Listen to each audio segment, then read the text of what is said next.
E eu quero conversar com vocês hoje sobre um tema que é bastante discutido em alguns meios, que é a respeito da democratização da parentalidade.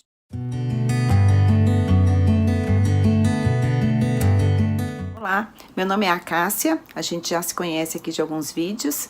Eu espero que esse não seja o primeiro que você esteja vendo, mas se sou fundadora da Somos Mães. A Somos Mães é uma empresa do setor 2.5 e uma ONG que trabalha a favor da família.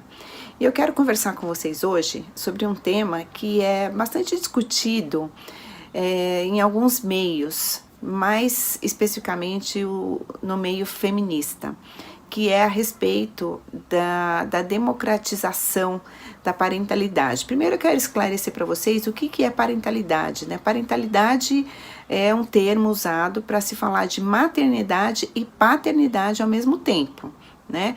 Porque a gente entende que é através da parentalidade, que é o conjunto do pai e da mãe, é que a gente pode construir uma sociedade mais harmônica. Isso não quer dizer que pai e mãe precisam morar juntos, serem casados. Isso quer dizer que cada um assuma a sua responsabilidade. E que a gente percebe hoje, e aí esse é o motivo da nossa conversa, e o que a gente percebe hoje é que a responsabilidade sobre a criação de um filho recai mais sobre a mãe.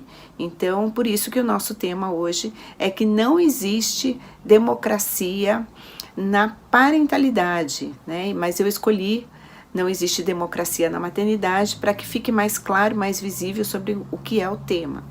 Então, vamos pensar o seguinte, né? A criação, né? A gestação, ela acontece a partir da mulher.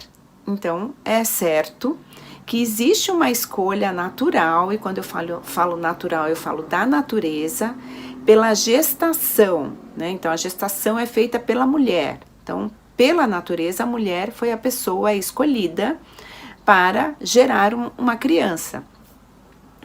Agora, depois que essa criança nasce e ela passa pelo processo de amamentação, a gente espera que haja um caminho natural de mútua responsabilidade no vínculo com essa criança. Quando eu falo passado a amamentação, não é que no período da amamentação o pai dessa criança não possa compartilhar responsabilidades. Não é isso que eu estou querendo dizer. Eu estou querendo dizer que durante a amamentação é natural que a mãe esteja mais com esse bebê, porque afinal de contas é o corpo desta mãe que está nutrindo o corpo deste bebê ainda, né? Porque já nutriu durante a gestação e durante a amamentação continua nutrindo. Então, por isso que eu digo que é depois da amamentação. Mas durante a amamentação, o que é que o pai pode fazer, deve fazer, né? Ficar com essa criança, dar banho, né? A mãe possa tomar também o banho dela sossegada, tranquila, que possa fazer com que a criança durma no colo dele, né? Ou durma sob os cuidados dele, né? Porque a criança não precisa dormir no peito da mãe.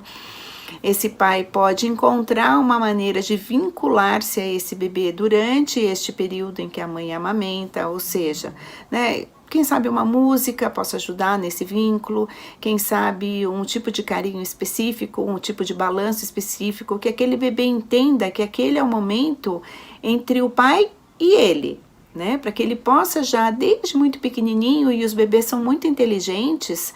Vocês vão assistir, ou talvez já assistiram, o vídeo que nós gravamos com a doutora Érica Parlato, e ela fala especificamente disso, né? Que o bebê, desde muito pequenininho, desde que ele sai da barriga da mãe, ele já está compreendendo as coisas que acontecem ao redor dele, né? Na verdade, ele já começa a compreender na barriga, mas falando de quando ele tem contato físico com as pessoas, desde que nasce ele já começa a desenvolver as suas habilidades e a esponjear todas as coisas que ele visualiza, que ele ouve, que ele sente. Então, a gente não deve subestimar o bebê. O pai pode sim, desde que o bebê nasce, já criar uma rotina que é só deles, né? Porque se esse pai não está presente desde o começo, o que acontece é que a gente vai assumir tudo. a gente vai assumir e a gente vai ficar sobrecarregada. E quando eu digo, né, que não existe democracia nessa história, por enquanto, pelo menos, é porque sim, recai sobre esta mulher todas as culpas que a sociedade vai jogar, todas as cobranças que a sociedade vai fazer acerca daquele indivíduozinho que está crescendo. Então, se essa criança cai e se machuca aos cuidados do pai, as pessoas vão perguntar, mas onde é que estava a mãe nessa hora? Né? Como se a mãe tivesse que estar 24 horas por dia supervisionando essa relação entre pai e filho para que nada de ruim aconteça com esse bebê, né? E isso é humanamente impossível, né? A gente tem diversas histórias trágicas que aconteceram enquanto o filho estava aos cuidados do pai, que só se perguntavam onde é que estava a mãe. Ninguém perguntou o que esse pai fez, ou até acolheu esse pai naquela tragédia, porque foi um acidente, enfim, e, né, as coisas acontecem às vezes sem culpa, né, de ninguém, né? A gente tem as pessoas que são responsáveis, mas muitas coisas escapam, né? Quem tem filho pequeno sabe que basta um segundo, né? Basta você olhar para o lado e alguma coisa pode acontecer. Por isso que essa fase de criação do filho é sempre tão cansativa, né? Porque a gente tem que olhar, pensar sempre com um pé no presente e outro no futuro. O que será que vai acontecer? Será que se eu olhar para cá vai acontecer algum acidente? Será que eu posso deixar a panela virada, né, com o cabo virado para cá? Será que o bebê vai se enganchar? Será que ele vai subir? Enfim. E aí, todas essas culpas hoje em dia recaem sobre a mãe, né? Então, hoje a gente está vivendo uma época, né, que as pessoas estão estudando em casa, as crianças estão estudando em casa, os pais estão trabalhando em casa, e toda a carga para cuidar da educação dessa criança está no colo da mãe. Então, ela que tem que ver que horas a aula começa, qual é o link que entra, qual é o material que vão usar naquele dia, né? Então, muito difícil a gente falar que a gente vive uma democracia na parentalidade. É muito difícil a gente pensar em democracia na parentalidade quando, em tempos normais, sem pandemia, o homem sai no sábado de manhã para jogar bola com os amigos e volta depois da cerveja. E a mulher fica em casa com o filho, cuidando. Porque uma mãe dificilmente vai sair para se divertir, para espairecer, e vai deixar o filho em casa aos cuidados do pai. Raramente isso acontece. E quando ela vai, normalmente ela encontra com as amigas e o assunto é a cria, né? Porque normalmente ela sai com as amigas que também são mães. Então, uma mulher normalmente não tem descanso. Uma mãe não tem descanso. Mesmo que ela não esteja com o filho, ela está pensando no filho e fazendo algo para o filho. Quantas vezes uma mãe sai para comprar alguma coisa para ela, para se dar um presente, e ela volta recheada de coisas para os filhos e para ela quase nada. Então, é muito raro a gente encontrar um casal ou um pai e uma mãe que equilibrem essas responsabilidades, né? Normalmente também, por exemplo, quando o homem tem esse desejo e essa prontidão de assumir mais coisas, as pessoas olham para esse homem como um super pai, né? Como um herói. Nossa, como ele é incrível! E quando é a mãe que normalmente assume tudo isso, a mãe não está fazendo mais do que a obrigação dela.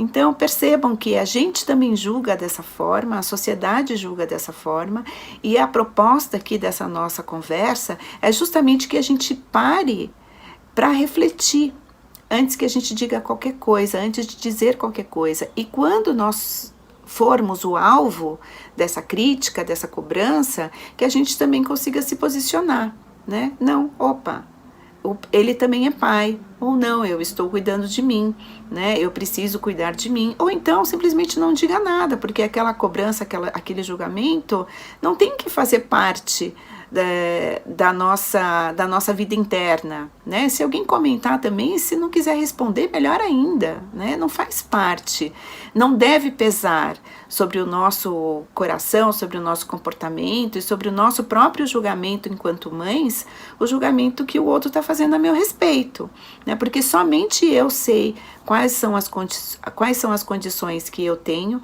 só eu sei o pai que o meu filho tem, e só eu sei as minhas condições socioeconômico-culturais de lidar com aquela questão, né? Uma coisa que eu presenciei com um amigo, ele contando que ele foi ao pediatra, levou as 2 filhas. Na época, a mais velha tinha 4 e a menor tinha 2. E ele foi depois do trabalho, pegou as crianças na escola, estava cheio de mochila, com a menor no colo e segurando a mão da outra, maior. E quando ele entrou na sala de espera do pediatra, só tinha mulher, todas olharam para ele e todas acharam ele o máximo e perguntaram, mas cadê a mãe? E ele simplesmente virou e falou assim, a mãe ainda está trabalhando, né? A esposa dele, uma mulher, uma executiva, estava em reunião e ele assumiu facilmente esse papel. Mas o fato é que quando é uma mulher na mesma situação, normalmente a gente não tece nenhum comentário como se ela estivesse fazendo alguma coisa de super-heroína, né? E, na verdade, não se trata de ser super-heroína nem de ser super-herói. Se trata de atender às necessidades daquele momento que são necessárias. E a gente precisa aprender a compartilhar. E enquanto mulheres também, se queremos atingir essa democracia na parentalidade, a gente precisa delegar. E não é delegar coordenando aquele trabalho, porque isso também exige muito esforço, né? Isso exige muita atividade mental. Mas é delegar no sentido, eu acredito que você possa fazer isso, se precisar no começo passar algumas instruções, ok, mas que esse homem esteja pronto para receber também e consiga desenvolver a partir daí, para que a gente não tenha que ficar orientando sempre essa relação, que essa relação flua, apesar da gente, né? Porque precisa fluir. Imagina se você precisa se ausentar por uma semana. Como seus filhos vão ficar?